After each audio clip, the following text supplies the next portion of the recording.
Assalamualaikum warahmatullahi wabarakatuh. Perkenalkan, nama saya Hepriyadi Zaicili dari SMK Grafika. Saya sebagai calon guru penggerak Angkatan 11 Kota Tangerang, Provinsi Banten. Budaya positif bukan hanya sekedar tentang aturan, tetapi tentang bagaimana menciptakan hubungan yang positif antara sesama kita. Mari kita gali potensi yang ada dan membangun sekolah kita menjadi lebih baik.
Assalamualaikum warahmatullahi wabarakatuh. Waalaikumsalam warahmatullahi wabarakatuh. Selamat pagi, salam sejahtera untuk kita semua.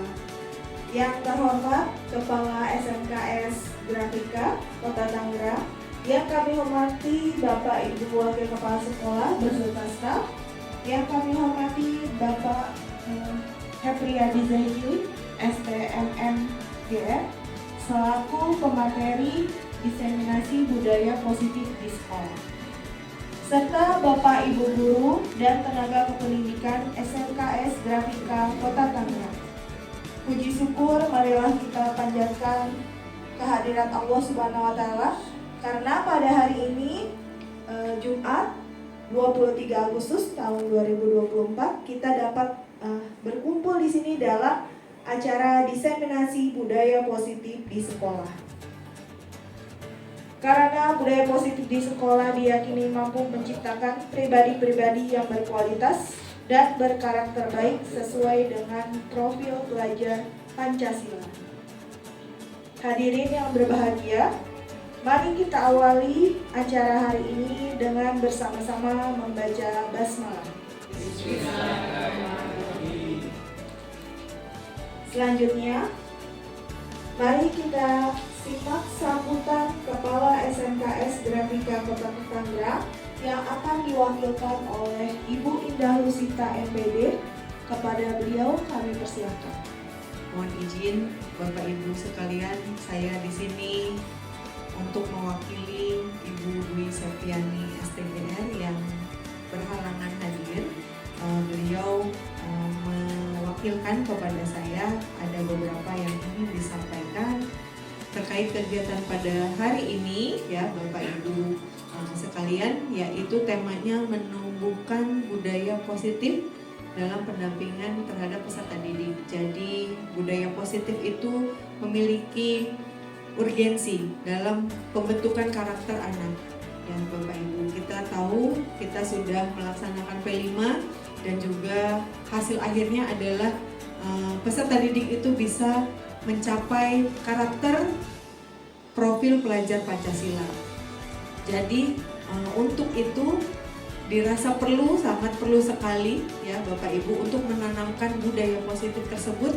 Mungkin dimulai dari gerakan awal Bapak Ibu guru terlebih dahulu supaya bisa menggerakkan siswa ke depannya dengan cara meminimalisir hukuman ya Pak Hepri ya, bahwa kita sudah tidak menerapkan hukuman lagi untuk peserta didik. Jadi nanti akan disampaikan oleh Pak Hepri bagaimana cara kita menerapkan budaya positif untuk membentuk karakter peserta didik kita ke depannya. Jadi untuk itu semoga pelatihan ini, workshop ini bisa diikuti oleh Bapak Ibu guru sekalian sampai dengan tuntas. Karena melalui diseminasi ini diharapkan Bapak Ibu guru khususnya di SMK Grafika ini ya bisa tergerak untuk dapat mengimplementasikan atau menerapkan budaya positif tersebut dalam pendampingan terhadap peserta didik kita maupun dalam kesehariannya. Semoga nanti itu menjadi kebiasaan baik untuk putra-putri peserta didik kita. Baik, mungkin hanya itu yang bisa saya sampaikan untuk mewakili sambutan dari Kepala Sekolah. Terima kasih atas kesempatan ini. Saya ucapkan selamat pagi. Assalamualaikum warahmatullahi wabarakatuh. Waalaikumsalam warahmatullahi wabarakatuh. Terima kasih Bu Indah Sita MPD atas sambutannya. Hadirin, selanjutnya akan kita ikuti acara sosialisasi budaya positif di sekolah yang akan disampaikan oleh Bapak Hepriyadi Jaicili STMMGR. Kepada Bapak Hepri, dipersilakan. Assalamualaikum warahmatullahi wabarakatuh. Waalaikumsalam warahmatullahi wabarakatuh. Saya kalau duduk agak kurang semangat. Gimana kalau Bapak Ibu kita sebelum mulai kita ice breaking dulu. Ice breaking ya. Oke Bapak Ibu, semuanya saya minta untuk berdiri. Bapak Ibu, udah berpasangan sudah? Nah, kalau sudah, permainannya adalah bercermin. Bercermin. Jadi silakan yang satu menjadi cermin, yang satu bercermin. Oke, hitungan ketiga mulai. 1, 2, 3 mulai.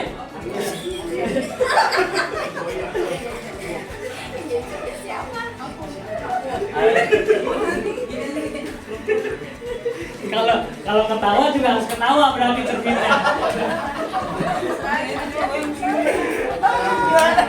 Oke, cukup, gantian, sekarang gantian. 1, 2, 3, mulai.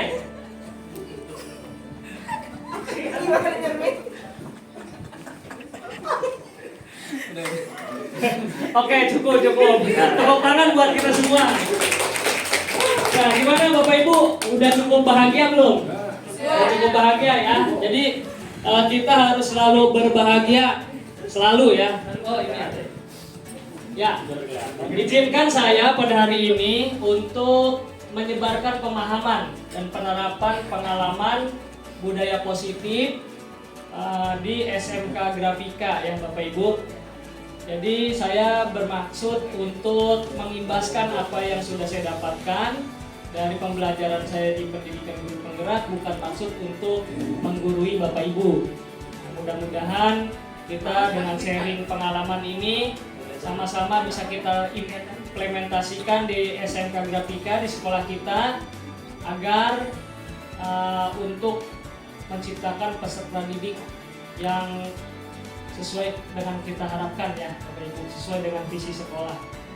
Ya, jadi konsep inti dari diseminasi pada hari ini yaitu adalah pertama perubahan paradigma belajar. Ini konsep inti budaya positif ya Bapak Ibu. Kedua, konsep intinya adalah disiplin positif. Yang ketiga, nilai-nilai kebajikan. Kemudian yang keempat, kebutuhan dasar manusia. Yang kelima, motivasi perilaku. Yang keenam, posisi kontrol guru. Yang ketujuh, keyakinan kelas. Dan yang kedelapan, segitiga restitusi. Ini konsep intinya Bapak Ibu dalam budaya positif. Yang pertama tadi pembelajaran dengan paradigma baru. Paradigma baru dalam pembelajaran pendidikan saat ini di kurikulum Merdeka apa sih Bapak Ibu? Pembelajaran berdiferensiasi. Ya. Kemudian apalagi paradigma baru? Profil pelajar Pancasila. Profil pelajar Pancasila ini diperkenalkan oleh Kementerian Pendidikan dan Kebudayaan pada kurikulum Merdeka. Ada apa aja Bapak Ibu? Beriman dan bertakwa kepada Tuhan Yang Maha Esa. Kemudian berkebinekaan global, bergotong royong, mandiri, kreatif, bernalar kritis. Jadi pembelajaran dengan paradigma baru merupakan pembelajaran yang dirancang berdasarkan prinsip pembelajaran berdiferensiasi, sehingga para peserta didik dapat belajar sesuai dengan kebutuhannya berdasar tahap perkembangan sesuai teori psikologi modern untuk mewujudkan profil pelajar Pancasila. Nah, jadi pada hari ini kita banyak membahas teori psikologi. Jadi ada dokter namanya Dr. William Glasser. Ini juga ahli teori psikologi pendidikan. Bapak Ibu coba menggenggam tangannya. Nah, kita bermain lagi. Bayangkan di dalam tangan Bapak Ibu ini ada sesuatu benda yang berharga sekali milik Bapak Ibu. Pokoknya punya Bapak Ibu, bukan punya orang ya. Punya diri sendiri. Nah, seandainya saya intervensi untuk membuka, kira-kira Bapak Ibu mau nggak? Enggak. Hah? Enggak. Kenapa enggak? Takut hilang, Mas. Takut hilang Masnya. Kasihan. Kalau saya kasih uang 10.000, Pak Usada mau nggak buka? Enggak. Kenapa? Oh, tidak bisa dinilai sama uang karena berharga banget ya. Iya, kayak gitu. Mungkin pemberian dari pacarnya. Kalau Miss Maila, kalau saya rayu-rayu, tadi Bu Dani saya paksa nggak mau, Pak Usada saya mau kasih uang buat buka nggak mau, Miss Maila saya rayu-rayu deh. Nanti Miss Maila kalau buka itu mungkin saya naikin haji enggak? Nggak mau juga. Ini Bapak Ibu ya. Jadi begitu pun kita ya dalam memaksa murid merayu, artinya apa? Itu adalah tindakan kita mengontrol. Nah, kita selalu berpikir bahwa guru adalah mengontrol murid, padahal itu hanya ilusi, Bapak Ibu. Kenyataannya guru tidak bisa mengontrol murid atau diri kita tidak bisa mengontrol orang lain. Tapi yang bisa mengontrol orang lain itu adalah orang lain itu sendiri, dirinya sendiri.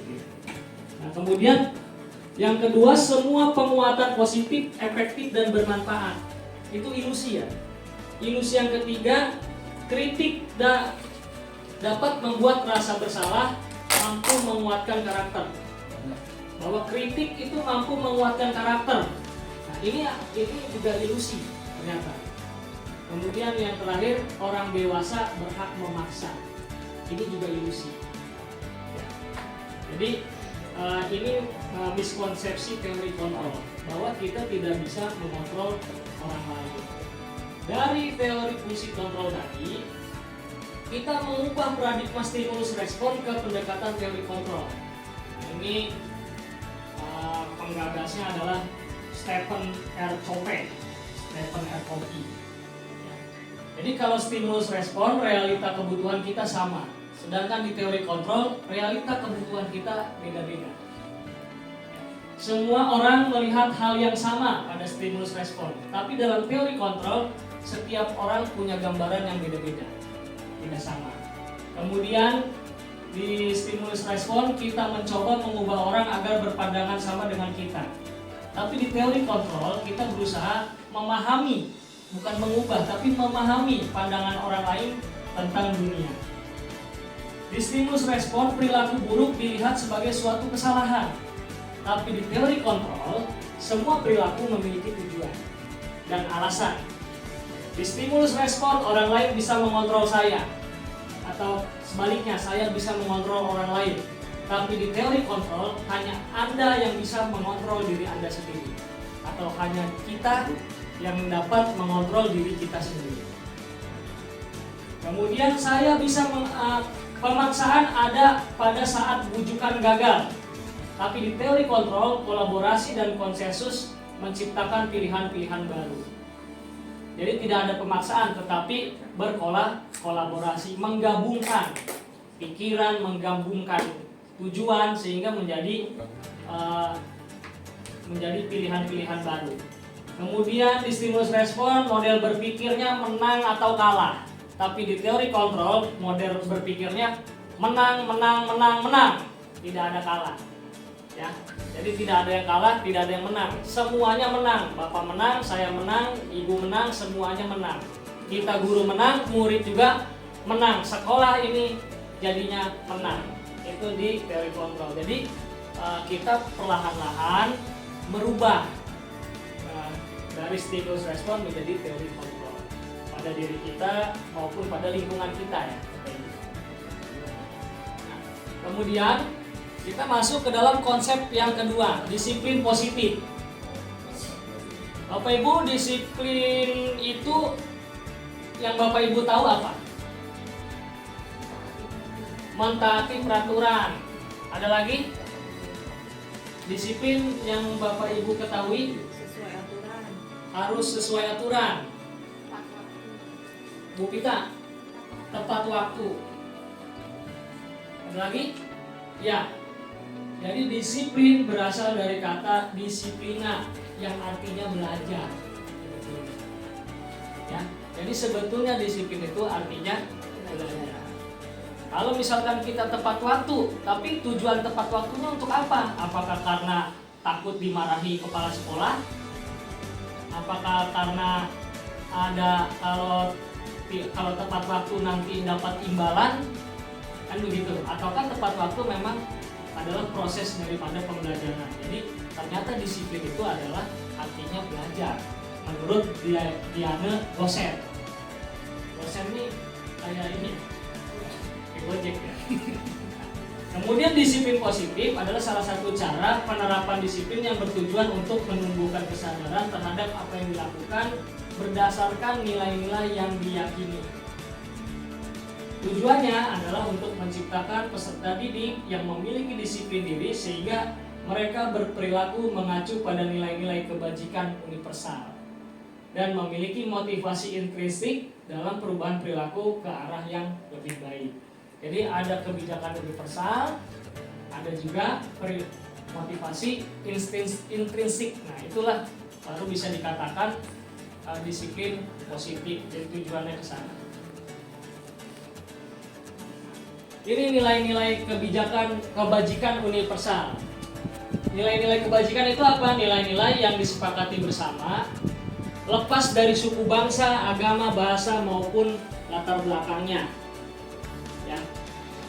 Kemudian nilai-nilai kebajikan itu berada di mana aja? Yang pertama, ada nggak di profil pelajar Pancasila? Ada. Ya tadi beriman dan bertakwa kepada Tuhan Yang Maha Esa, berakhlak dan berakhlak mulia, berkebinekaan global, gotong royong, bernalar kritis, mandiri, dan kreatif.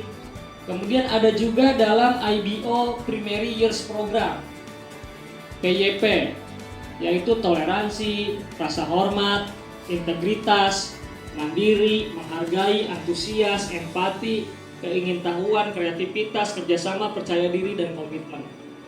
Kemudian ada juga dalam keterampilan hidup, life skill.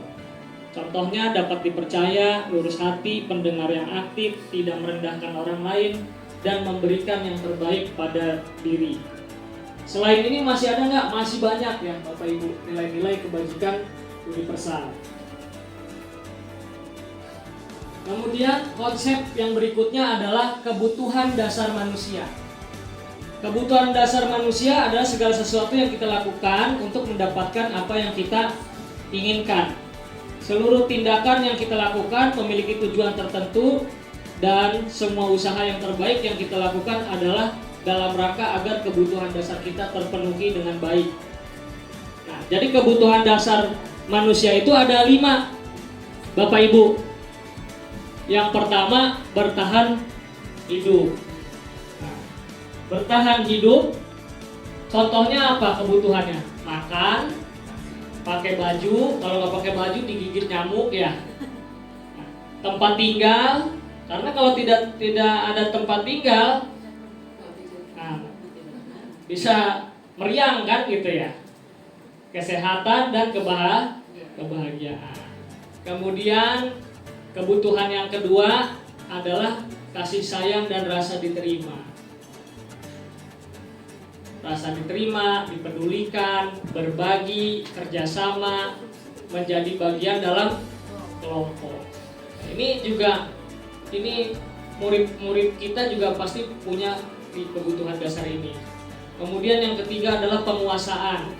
Penguasaan itu mencakup harga diri, keinginan untuk diangkat, memimpin, berprestasi, diakui dan didengar. Yang keempat, kebebasan. Kebebasan meliputi mandiri, memiliki pilihan, mencoba hal baru, mampu mengendalikan arah dirinya, dan lain-lainnya. Ingin bebas melakukan hal-hal baru. Kesenangan, bermain, bercanda, humor, antusias, tertawa, atau apapun yang membuat seseorang senang, ya, bisa berhubungan dengan hobi kan gitu. Nah, jadi ini adalah 5 kebutuhan dasar manusia yang dimiliki oleh kita maupun oleh peserta didik. Ya, adalah motivasi perilaku manusia. Nah, motivasi ada 2, motivasi intrinsik dan motivasi ekstrinsik. Apa itu motivasi intrinsik, Bapak Ibu?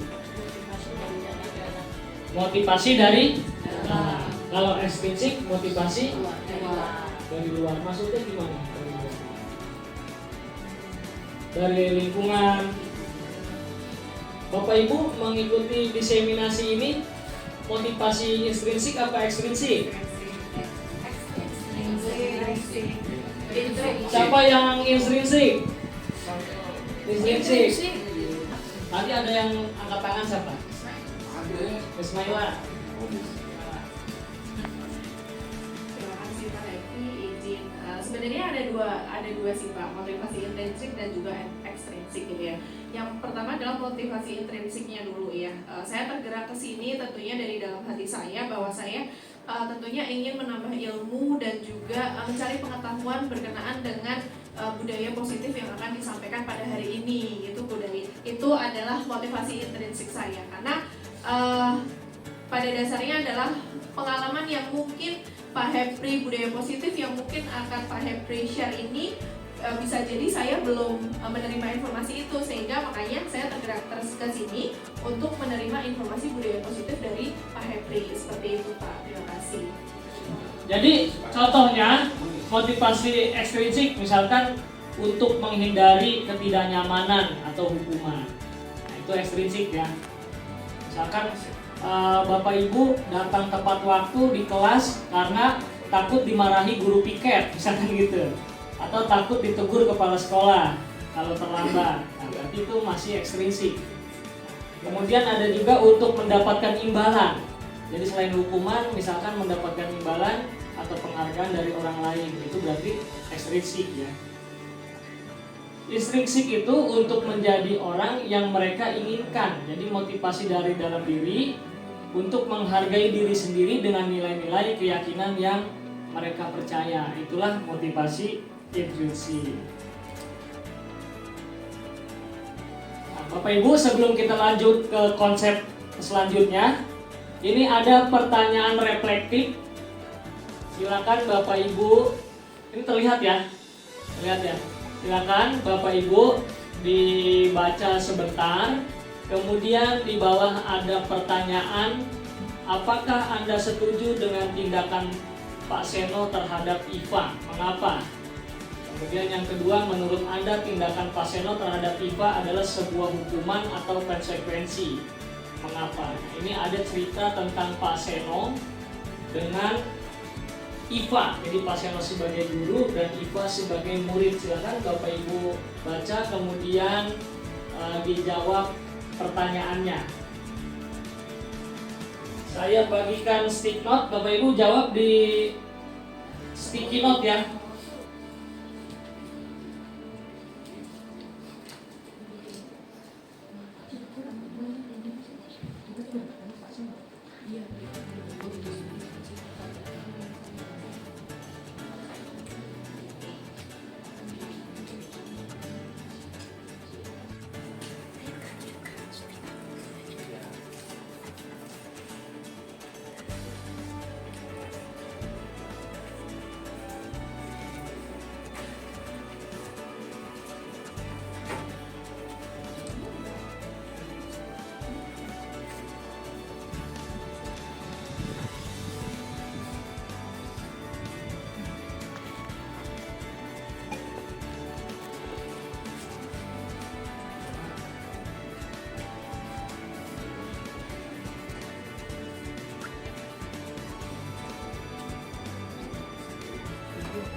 merpati.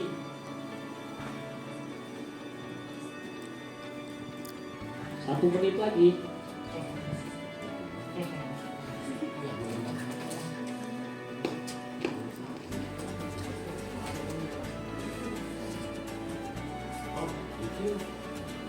Ya, silakan Bapak Ibu ditempel jawabannya.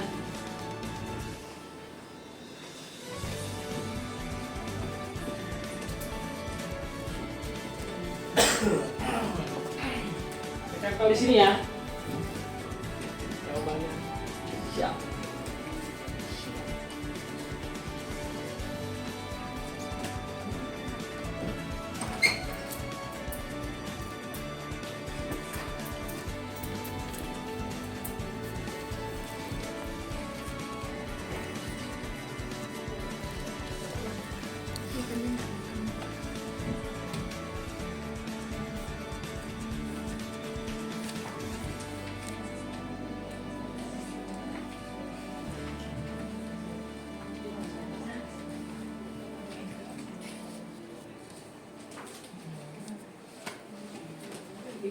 Oke, saya coba bacakan satu-satu. Ada yang setuju, tapi ada juga yang tidak setuju. Tidak setuju. Oh, ini nggak nulis nama ya Bapak. Yang ini setuju karena dengan ada teguran dari Pak Seno maka IPA bisa berubah dan mau mendengarkan penjelasan Pak Seno. Kemudian ini adalah konsekuensi. Oke. Ini yang setuju ya. Saya cari yang tidak setuju. Yang tidak setuju karena tindakan Pak Seno yang meminta IFA menunjuk hidung karena tidak bisa menjawab pertanyaan, justru membuat IFA menjadi semakin tidak percaya diri di depan teman-temannya. Oh, ini adalah hukuman. Oke, sudah Bapak Ibu, sebagian ada yang setuju, sebagian ada yang tidak setuju. Sebagian ada yang menjawab bahwa tindakan Pak Seno terhadap IFA adalah hukuman, sebagian ada yang menjawab tindakan Pak Seno adalah konsekuensi. Beda ya hukuman sama konsekuensi ya? Beda. Bedanya apa? Apa bedanya hukuman sama konsekuensi?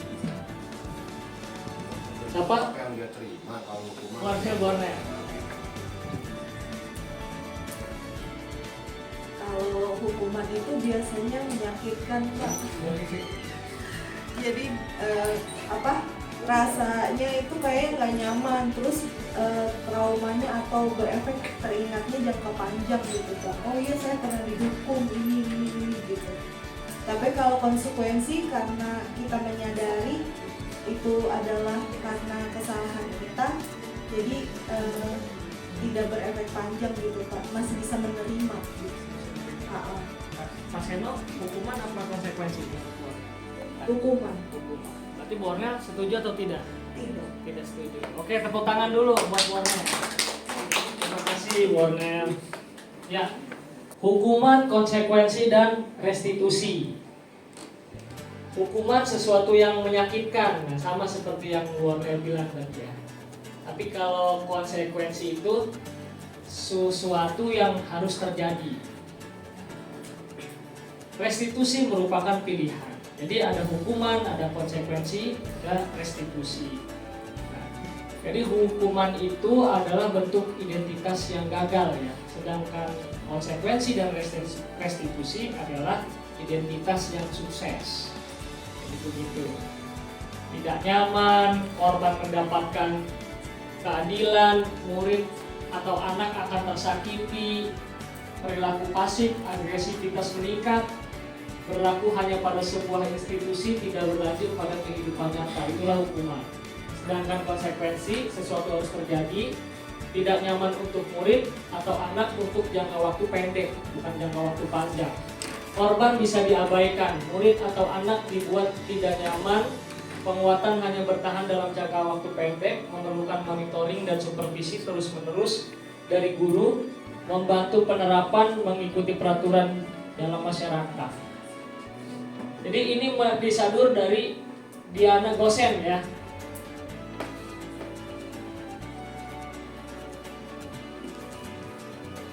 Kalau hukuman kan peraturannya adalah apa misalkan peraturannya.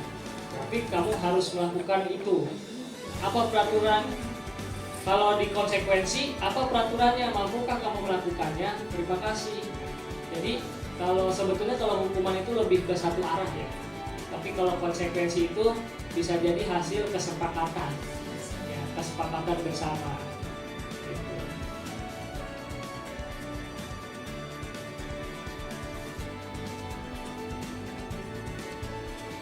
Nah ini ada teori dari Alvin Kohn. Ya, jadi teori dari Alvin Kohn ini banyak diperdebatkan di dunia pendidikan, bahwa sebetulnya hukuman atau penghargaan itu masih bisa nggak sih diterapkan di sekolah gitu. Jadi menurut Alvin Kohn, saat kita berulang kali menjanjikan hadiah kepada anak-anak agar berperilaku tanggung jawab atau kepada seorang murid agar mempelajari sesuatu yang baru. Jadi kita ngasih imbalan nih ke murid atau ke siapapun ya, ke karyawan agar melakukan pekerjaan yang berkualitas gitu. Nah, kita sedang berasumsi mereka tidak dapat melakukannya. Jadi kalau kita ngasih imbalan menurut Alvin Kohn agar orang lain melakukan, nah, itu mungkin kita sedang berasumsi tidak dapat melakukannya atau mereka tidak akan memilih untuk melakukannya. Nah, Alvin Kohn dalam wawancaranya beliau mengemukakan baik penghargaan maupun hukuman adalah cara-cara mengontrol perilaku seseorang yang menghancurkan potensi untuk pembelajaran sesungguhnya. Jadi menurut Alvin Kohn, hukuman atau memberikan penghargaan itu tidak efektif dalam pembelajaran di sekolah, dalam pembentukan karakter. Tetapi itu bisa menghancurkan potensi. Ini menurut Alvin Kohn ya. Jadi secara ideal sebetulnya tindakan belajar itu sendiri adalah penghargaan yang sesungguhnya. Jadi kalau menurut Alvin Kohn, penghargaan atau imbalan yang ideal itu adalah belajarnya itu sendiri gitu. Jadi bukan diberikan sesuatu. Nah, itu menurut Alvin Kohn.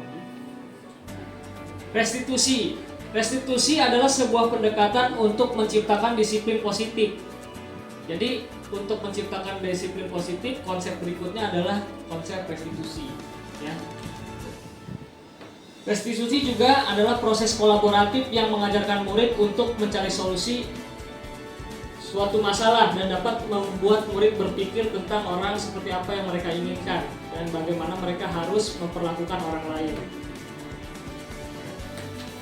Ini terkait dengan posisi kontrol. Jadi posisi kontrol ada 5 ya Bapak Ibu. Yang pertama penghukum, kemudian pembuat rasa bersalah, teman, pemantau, manajer. Jadi ini 5 posisi kontrol. Ini contohnya, misalkan gini, siswa tidak pernah memperhatikan, malas-malasan saat pelajaran bahasa Indonesia. Guru bahasa Indonesia siapa nih? Guru bahasa Indonesia, halo? Iya. Ada nggak guru bahasa Indonesia? Nah, oke, misalkan di pelajaran guru bahasa Indonesia, pelajaran ibu nih, ada siswa yang tidak pernah memperhatikan, malas-malasan, kemudian tidak dapat menjawab pertanyaan. Nah, yang 5 contoh posisi kontrol guru sebagai penghukum, misalkan gini, kamu tidak pernah memperhatikan pelajaran.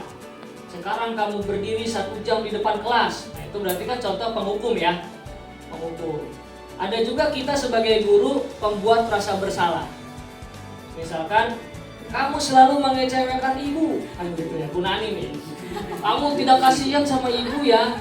Sudah lelah mengajarkan kamu, tapi kamu nggak perhatiin, sambil sedih gitu, melas-melas wajahnya ya, sambil melas-melas wajahnya. Akhirnya siswa itu merasa bersalah kan, karena melihat Bu Nani, guru bahasa Indonesia sama Bu Dani, ya, membuat rasa bersalah pada mereka. Atau juga kita bisa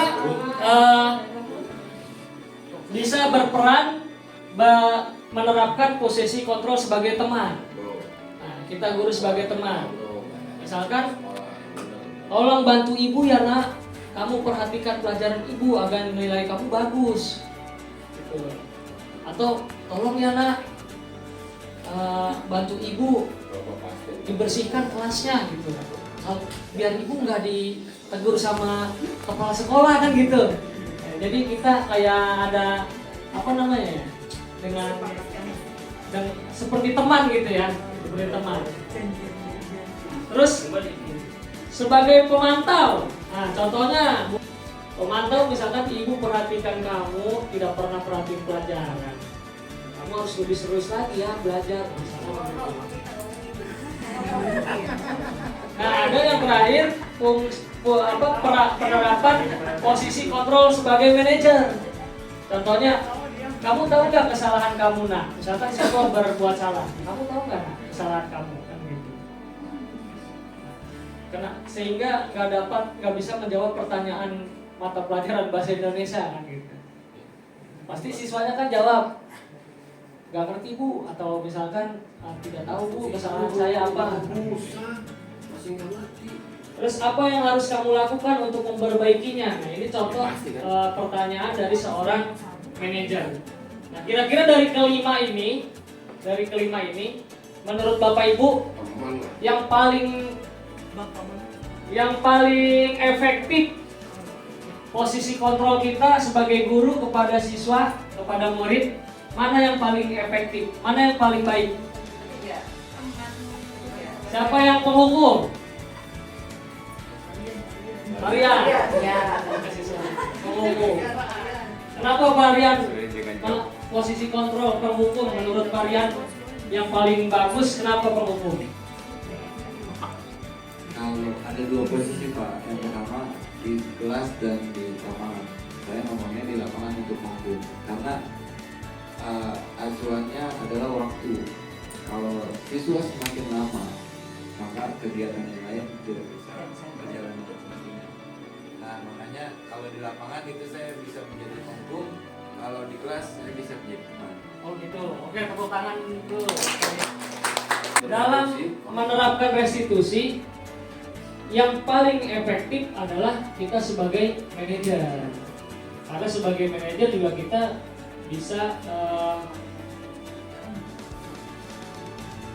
bisa tujuannya adalah untuk agar bisa membangun karakter dan bisa memberikan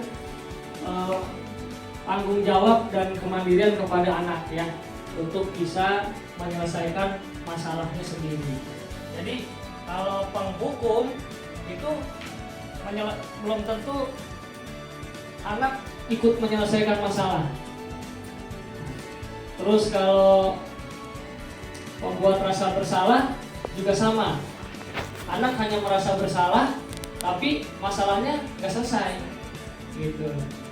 Kalau teman mungkin lebih banyak kongkong kalingkong gitu ya sama murid gitu. Tapi masalah nggak selesai, udah cincai kan gitu ya, udah gampang. Kan seperti itu, lebih menggampangkan. Nah, kalau kita hanya sebagai pemantau, kita hanya sebagai penilai gitu, pemerhati, bikin jurnal anak dinilai, diperhatiin satu-satu ya, itu belum sampai dengan tahap bisa melakukan membuat sebuah solusi bagi permasalahan-permasalahan siswa. Tapi kalau kita sebagai manajer, kita bisa membantu menyelesaikan masalah yang sedang terjadi di siswa ya, dan juga kita berupaya untuk mengajak siswa tersebut bisa menyelesaikan masalahnya sendiri. Posisi kontrol apakah aku? Yang pertama, nah, kamu tidak akan pernah mendapatkan nilai sama sekali jika kamu tidak mengerjakan tugas yang Bapak berikan. Kira-kira ini posisi kontrol apa? Penghukum ya? Penghukum. Yang kedua, coba Borneo, kedua, bacakan. Yang ini. Yang ini. Kamu tidak disiplin, kenapa pakai sepatu warna putih bukan hitam? Saya tidak mau tahu. Kamu telah melanggar peraturan sekolah. Kamu tidak boleh pakai sepatu sepanjang pelajaran. Posisi kontrol apa? Penghukum. Coba Bu Yuli, putar. Yang ketiga. Ini. Baca dulu ini. Ayolah nak, bersihkan kelasmu demi Bapak Ibu guru ya, agar Bapak Ibu tidak ditegur oleh kepala sekolah sebagai wali kelas. Teman Pak. Teman ya. Iya, teman ini. Ada yang lain? Pembuat rasa bersalah. Benar. Menurut Bapak Ibu yang lebih tepat apa? Pembuat rasa bersalah atau teman? Saya pernah merasa bersalah. Ya, ini sebetulnya teman ya. Karena di sini katanya agar Bapak Ibu tidak ditegur oleh kepala sekolah sebagai wali kelas. Kemudian konsep yang selanjutnya keyakinan kelas. Mengapa keyakinan kelas atau keyakinan sekolah? Mengapa bukan peraturan sekolah atau peraturan kelas? Mengapa ya? Nah, tidak perlu dijawab Bapak Ibu. Kita lanjut nih. Mengapa kita memiliki peraturan tentang penggunaan helm pada saat mengendarai kendaraan roda 2 atau motor? Pasti jawaban Bapak Ibu adalah untuk keselamatan. Mengapa kita memiliki peraturan tentang menggunakan masker dan mencuci tangan setiap saat? Nah, pasti jawaban Bapak Ibu untuk kesehatan, untuk keselamatan juga kan gitu. Jadi kenapa tadi keyakinan kelas bukan peraturan kelas? Ya, sebetulnya yang lebih penting adalah nilai-nilai keyakinannya yang terkandung dalam peraturan gitu. Nah, jadi nilai keselamatan seperti yang tadi pertanyaan yang tadi atau kesehatan, inilah yang kita sebut sebagai suatu keyakinan. Oke, Ibu. Kalau peraturan kan tidak boleh tidak menggunakan helm atau harus menggunakan helm, harus menggunakan masker di tempat tertentu. Itu kan peraturan. Tapi keyakinan itu adalah nilai ya. Keyakinan itu nilai-nilai kebajikan universal yang disepakati secara tersirat dan tersurat, lepas dari latar belakang suku, negara, dan bahasa manapun. Ini Bapak Ibu, sampai di sini ada pertanyaan? Ada pertanyaan nggak? Belum ya?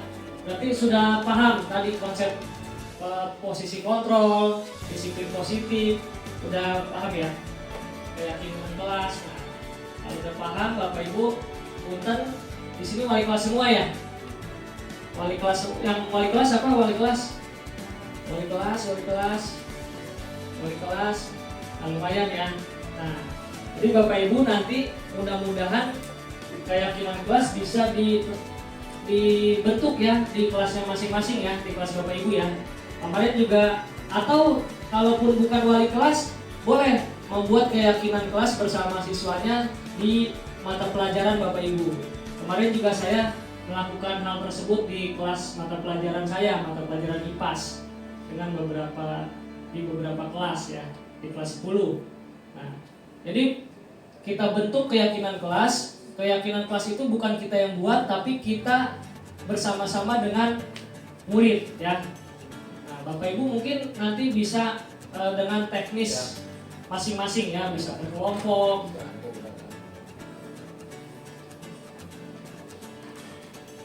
Nah, jadi yang pertama, keyakinan kelas ini lebih bersifat abstrak daripada peraturan ya, yang lebih rinci dan konkret. Jadi keyakinan kelas itu bukan peraturan ya Bapak Ibu. Keyakinan kelas itu berisi nilai-nilai kebajikan universal. Nah, kedua, keyakinan kelas berupa pernyataan-pernyataan universal. Pernyataan keyakinan kelas senantiasa dibuat dalam bentuk positif. Jadi kalimatnya jangan gunakan kalimat negatif, kalimat positif. Contohnya kalau kalimat negatif, jangan membuang sampah sembarangan. Itu kan kalimat negatif ya.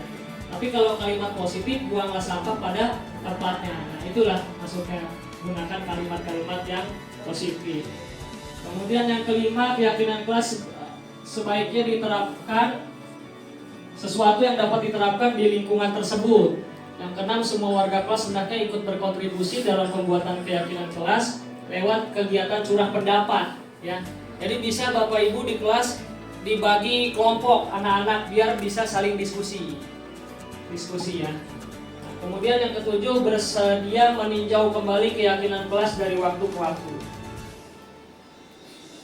ini prosedurnya. Silakan warga sekolah atau murid-murid di sekolah untuk bercurah pendapat tentang peraturan yang perlu disepakati. Kemudian mencatat semua masukan-masukan dari para murid atau warga sekolah.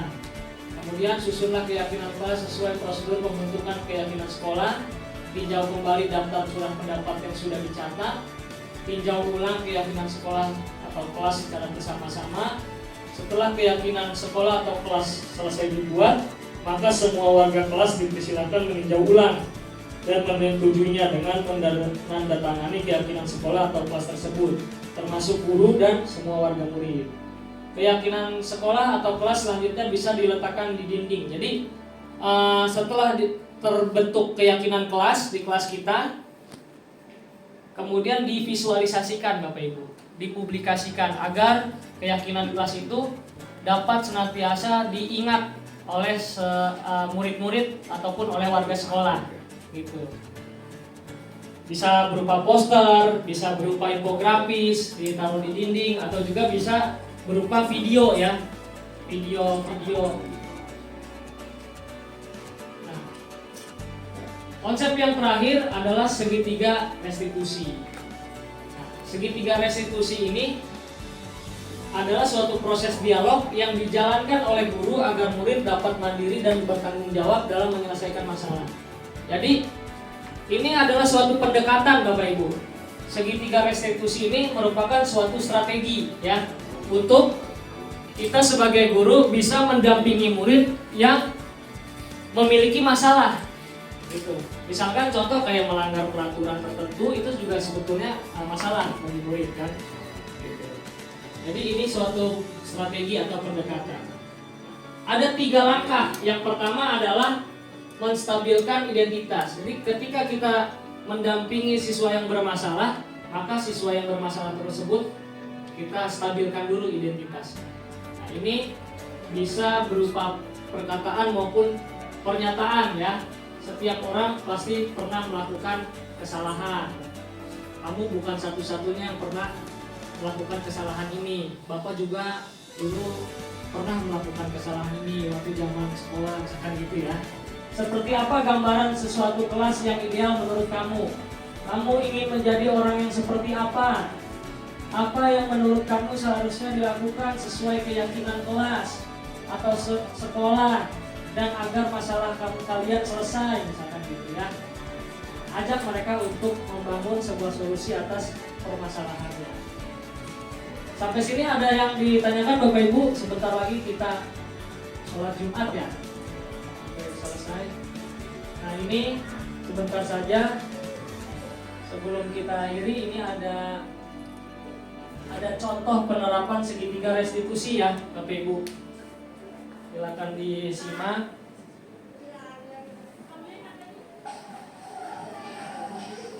Nah, baru-baru ini kan kemarin kita ada masalah ya, kasus di sekolah kita ada siswa yang merokok di kelas ya Bapak Ibu. Nah ini kemarin sudah saya terapkan segitiga restitusi dalam menghadapi masalah mereka tuh. Mudah-mudahan tidak ada lagi siswa kita yang merokok di kelas ya.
Tadi langkah apa tuh tadi? Setiap orang pasti melakukan kesalahan. Menstabilkan identitas.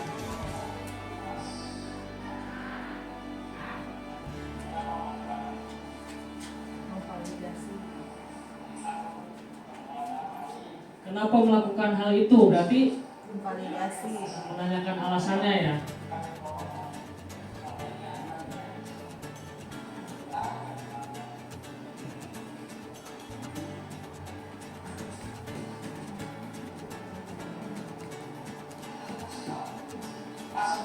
Asem. Ini kan berdasarkan kebutuhan ya. Ternyata dia sudah merokok, di rumahnya pun sudah merokok, dan bahkan sudah diizinkan oleh orang tuanya ternyata.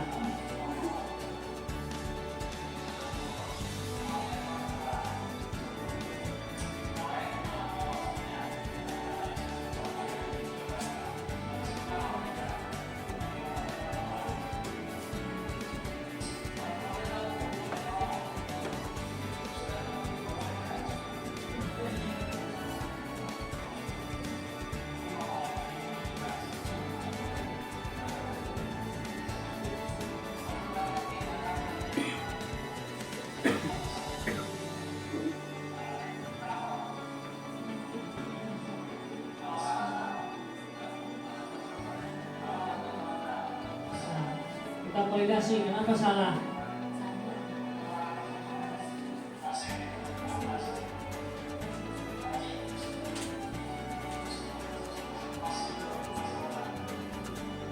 Mereka udah mulai menyadari ya kenapa salah, karena ruang ber-AC, di sekolah.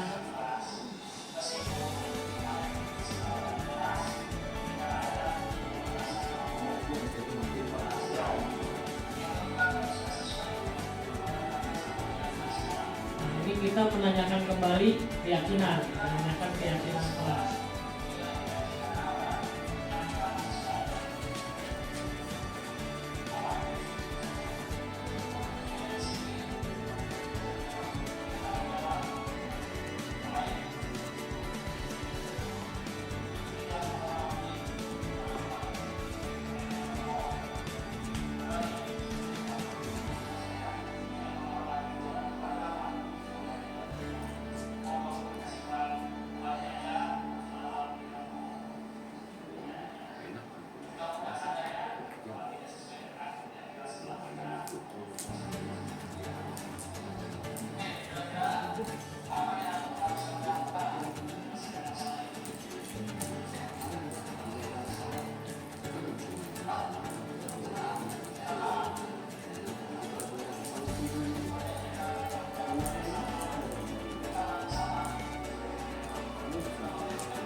Ya, ini mereka kita ajak untuk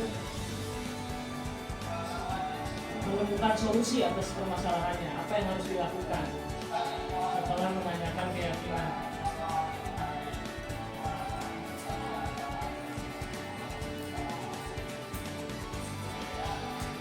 Jadi yang kata anak itu, saya perlu minta maaf. Udah mengakui kesalahan.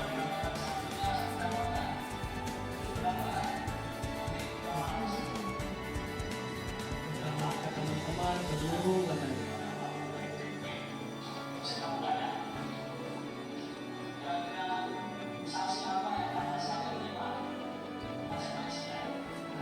Ini memberikan sanksi atau konsekuensi ya, bukan hukuman. Jadi anak ini kebetulan terserah. Kalau terserah kan boleh kita yang memberikan.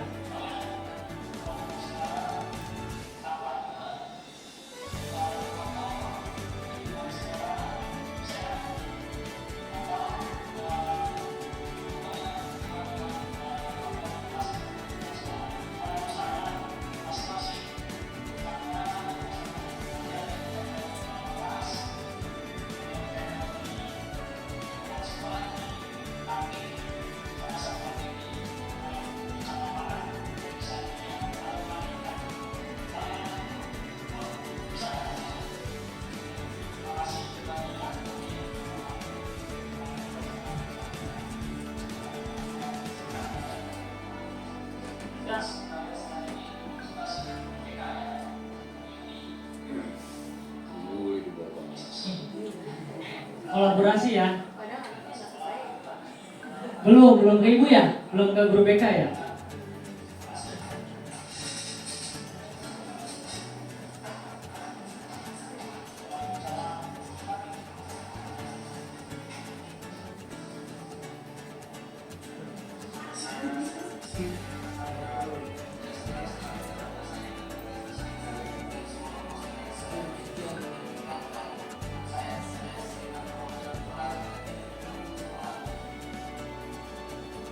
Oke, Bapak Ibu, karena waktu ya.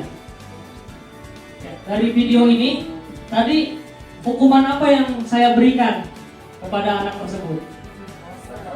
Hukuman apa konsekuensi? Konsekuensi ya, bukan hukuman ya. Jadi saya tidak memberikan hukuman. Nah, konsekuensinya tadi apa? Membuat poster. Nah, ini salah satu poster yang mereka buat nih, sudah jadi. Nah, ada juga yang sudah ditempel di kantin. Ini katanya mau ditempel di mading. Jadi seperti itu ya, Bapak Ibu. Nah, mungkin membuat poster ini tidak mudah bagi mereka karena mereka kan bukan jurusan desain, tapi jurusan mesin ya kan. Nah, jadi itulah konsekuensi, bukan kita memberikan hukuman.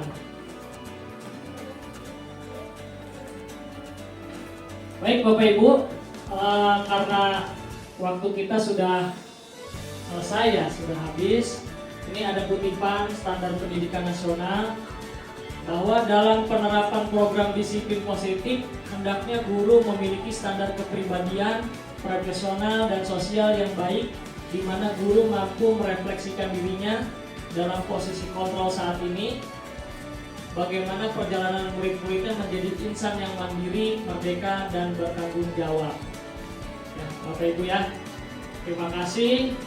Sebelum kita tutup, saya mau merefleksi dulu. Bapak Ibu bagaimana hari ini? Perasaannya senang atau tidak? Senang ya. Saya juga senang bisa berbagi, alhamdulillah. Nah, Bapak Ibu, ada yang bisa menyimpulkan apa yang kita telah pelajari pada hari ini? Terima kasih Pak Hepri. Izin mungkin menyimpulkan apa yang sudah didapatkan atas pembelajaran hari ini dari diseminasi yang Pak Hepri berikan kepada kami berkenaan dengan budaya positif gitu ya Pak. Tadi sudah disampaikan sebenarnya konsep-konsep inti terkait dengan budaya positif itu ada apa saja gitu. Terus kemudian disiplin positif, nilai kebajikan universal, kemudian kebutuhan dasar manusia. Nah itu yang perlu saya pikir ini cukup menarik ya Pak, karena sebagai manusia dan sebagai pendidik pun kita harus memahami bahwasanya siswa sama halnya dengan kita itu memiliki 5 kebutuhan dasar gitu. Nah itu juga harus perlu kita ketahui. Terus kemudian motivasi perilaku, kemudian yang menarik lagi adalah posisi kontrol guru dan juga segitiga restitusi. Nah di posisi kontrol guru ini tadi Pak Hebi menyampaikan bahwa ada 5 posisi kontrol guru gitu, dan ini mengajak saya melihat lagi, flashback lagi ke belakang gitu ya, bahwa saya dulu juga pernah menjadi penghukum Bapak gitu. Nah ternyata dengan adanya diseminasi budaya positif ini, saya mengetahui ternyata kami sebagai pendidik, sebagai guru itu harus memiliki posisi yang mana supaya kami bisa memberikan penanganan yang tepat kepada siswa, apakah penghukum ataukah pembuat merasa bersalah, ataukah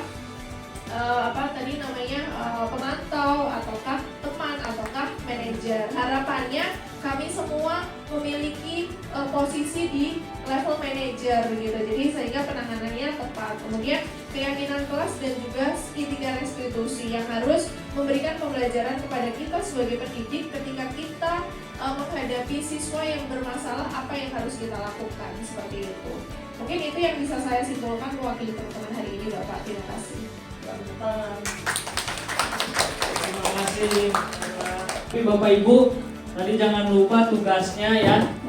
Yang pertama di kelas Bapak Ibu masing-masing sebagai wali kelas ataupun sebagai pengajar bidang studi untuk membuat apa tadi?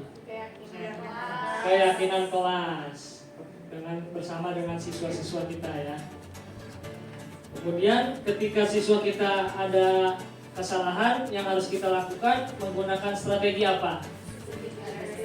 Segitiga restitusi. Baik, terima kasih. Alhamdulillah, mudah-mudahan kita semua diberikan keberkahan dan sekolah kita SMK Grafika menjadi SMK yang unggul sesuai dengan visi kita menciptakan peserta didik yang unggul dan kompeten berkarakter profil pelajar Pancasila. Dan juga kita tahun ini sedang melaksanakan ya SMK pusat unggulan ya, program pusat unggulan, skema lanjutan ya Bu, dan juga skema pemadanan. Mari sama-sama kita berdoa sebelum selesai. Pak Astin bisa pimpin doa. Pak Astin guru agama sebentar. Ya.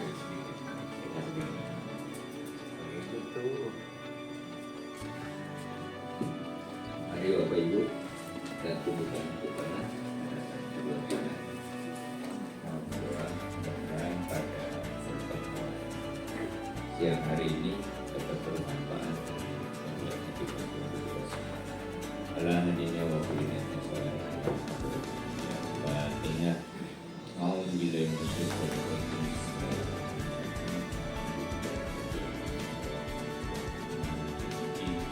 iya karena berdua iya karena saya dan suka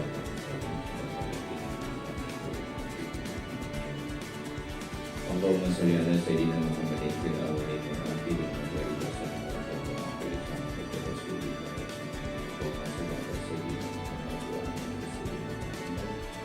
Salatan wa sallam wa qiyam wa qiyam wa sujudan wa qiyam Allahumma inna nas'aluka salamatan fid dini wa dunya wal akhirah wa jasad wa ikhwan fid dini wa barakatan fil rizqi wa tawbatan qabla al-maut wa rahmatan minal maut wa maghfiratan ba'da al-maut.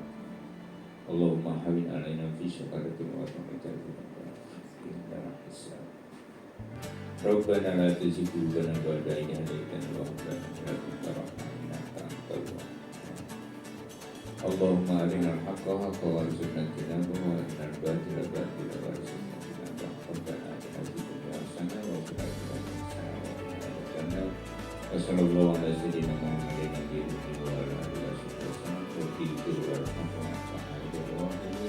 walhamdulillahi rabbil alamin. Akhir pasti kembalikan ke MC Sabiqah Astagfirullah Wabillahi taufiq wal hidayah. Wassalamualaikum warahmatullahi wabarakatuh.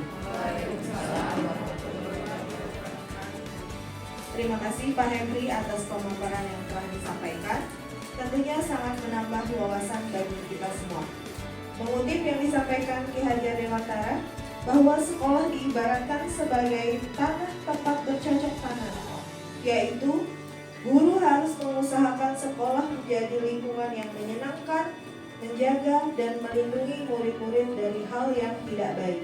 Dengan demikian, karakter murid tumbuh dengan baik sesuai dengan profil pelajar Pancasila yang bisa diupayakan melalui budaya positif di sekolah.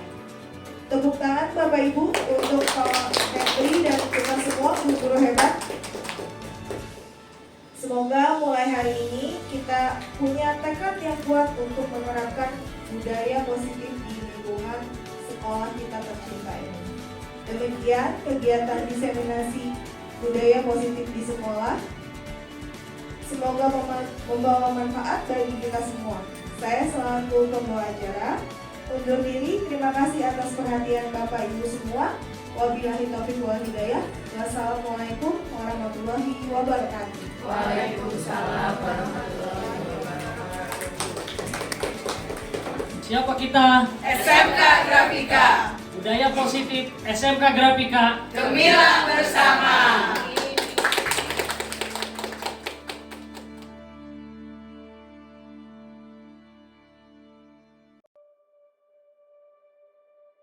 Perkenalkan, nama saya Aldiva Fitania Suseno. Saya guru mata pelajaran produktif di jurusan Teknik Grafika.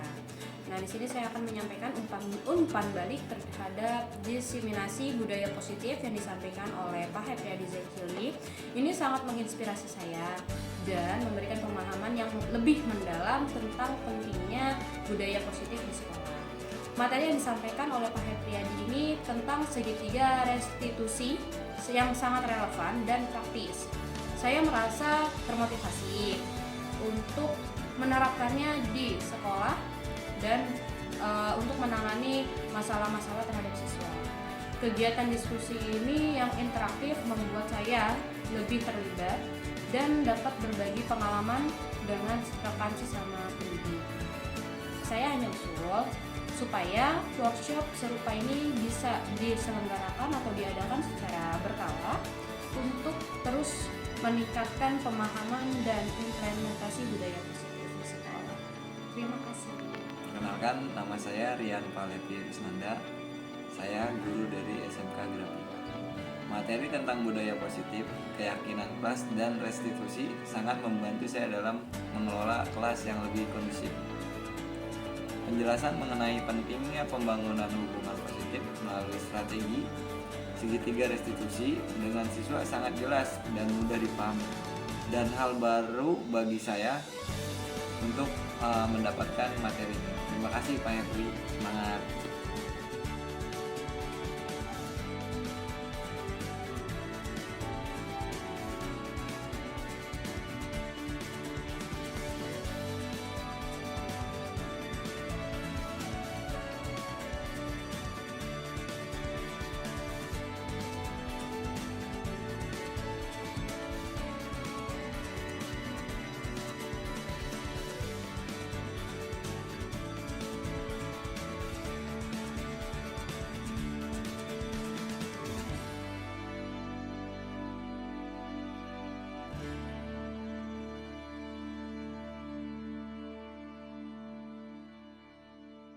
Saya siap disiplin dan bertanggung jawab. Saya senang sekali karena masa ini dapat diselesaikan. Dan semoga poster yang saya bikin dan mengingatkan teman saya dan saya tidak merokok dalam kelas dan di lingkungan sekolah.